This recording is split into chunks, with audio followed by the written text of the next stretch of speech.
Zordlings, wisdom keepers, wisdom seekers. Welcome back to Wisdom Drops. Yours are for daily drops of wisdom. It's Advocate Astrology. Tanya Lasagna back again with another video, layering together all the celestial sauce and nodal noodles into something digestible. And today we are discussing the Pisces full moon, which is perfecting this weekend as I record on Saturday. So there are quite a few things to dive into today, and I want to get to all those details for you. There's number one, the fact this is going to be a super emotionally charged full moon because it's in the sign of Pisces. Not only that, we have a Mars square Venus happening. Intense, okay? Intense.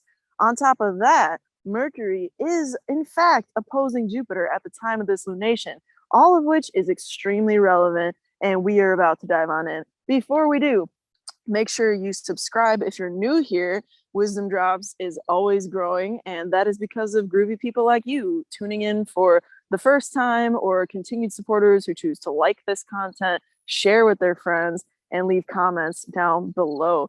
You can definitely leave me a comment down below. Let me know how this lunation is going for you. What themes have stood out in your life? What events have taken place in recent times? All that and more, let us know down below. Moving forward, after you like this video and subscribe, let's get into it. So I talked a little bit already about some of the main things we want to hit on in this video. It's a full moon. Y'all already know by now if you've been around here. Full moons are definitely high energy points. They are full awareness moments. The moon is big and the moon is present. The moon is visual, right? You can see it. So much like that full moon experience, things in your life, especially physical things, emotional things, as the moon corresponds and rules emotions, are going to be present and seen and visible, whether they're physically visible or just like feeling visible, they're going to be visible. Okay.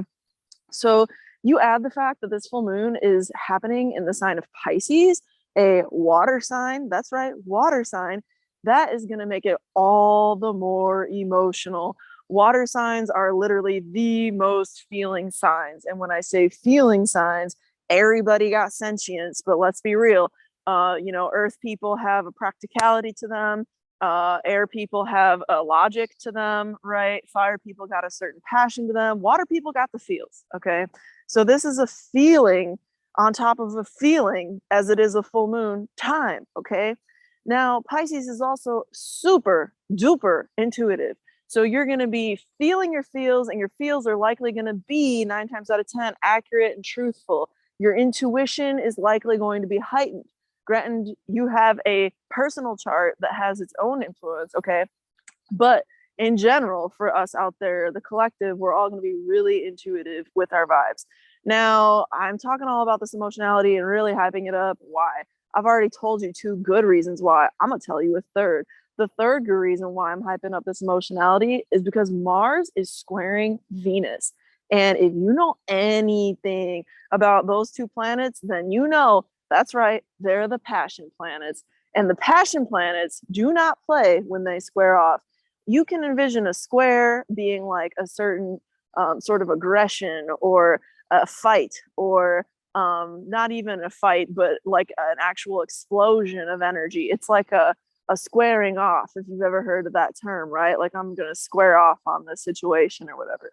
So it really is like a sort of, they don't see eye to eye. They're not like Mortal Kombats, but it is like an ability for those 2 energies, whichever energies are squaring, to make a real life manifestation. Because it's it all goes back to the outward expression of that 90-degree angle. If you know anything about the pyramids, I'm just going to digress for my Egyptologists out there. Wink, wink, you know what I'm talking about.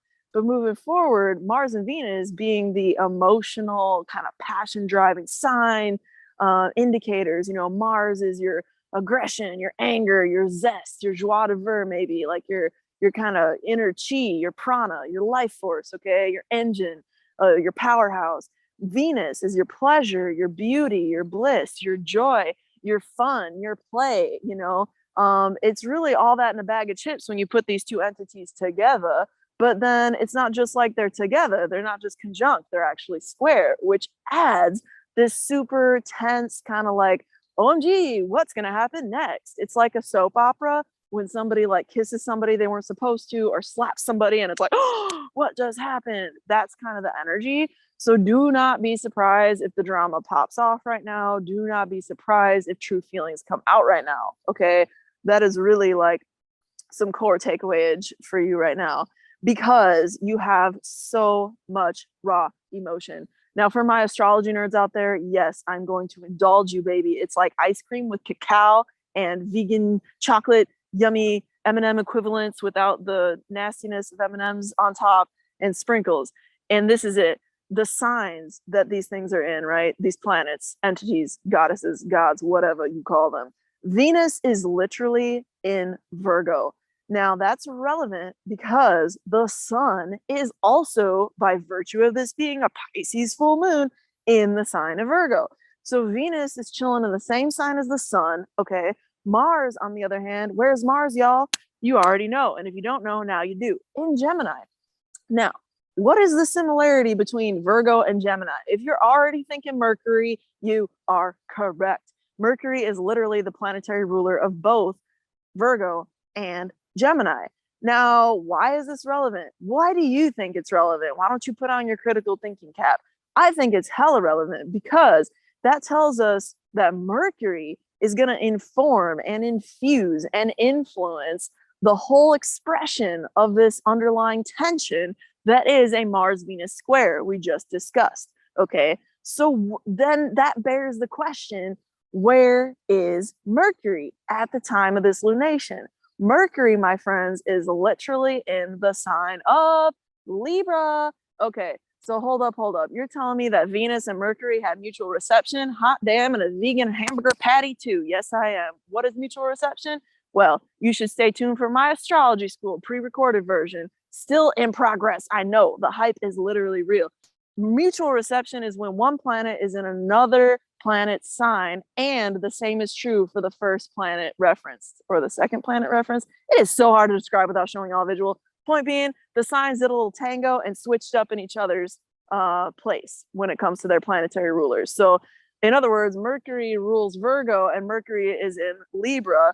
Venus rules Libra and is currently in Virgo. They just did a cha-cha and switch. Okay, so with that said, there is an extra emphasis, okay, on this idea of communication. There is an extra emphasis on this idea of cranial activity, ideas, literally the idea of ideas. Mercury rules ideas, communication, friendship, exchange of consciousness, play as well, because Mercury is like, it rules over games and stuff like chess and soccer and all the good, back and forth, like ping pong, stuff like that.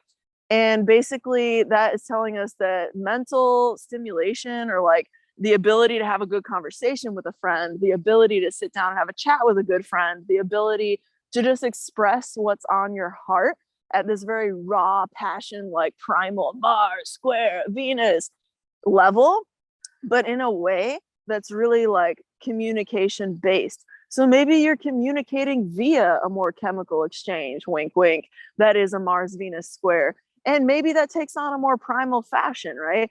But at the same time, maybe you're also expressing not only through that form of like screwing somebody or being intimate with somebody or punching them, but you're also actually talking about the situation that happened, right? And you're using words, you're using your ideas to express yourself at this time. So there is a proclivity for us to be like way more in our like baseline cave person kind of like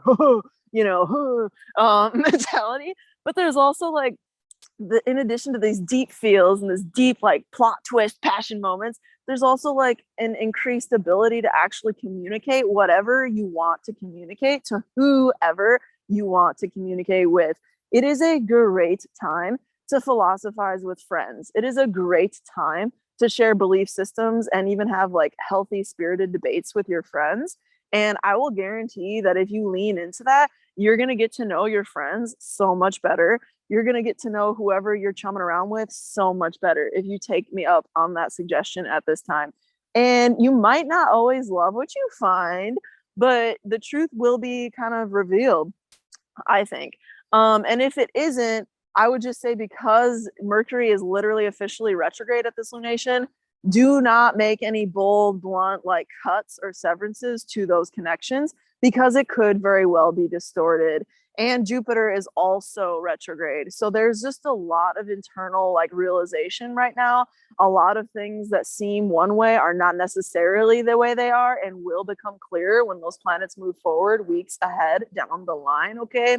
But at the same time, if some stuff is coming forward as real and true, and you've been thinking this is what's going on for a minute,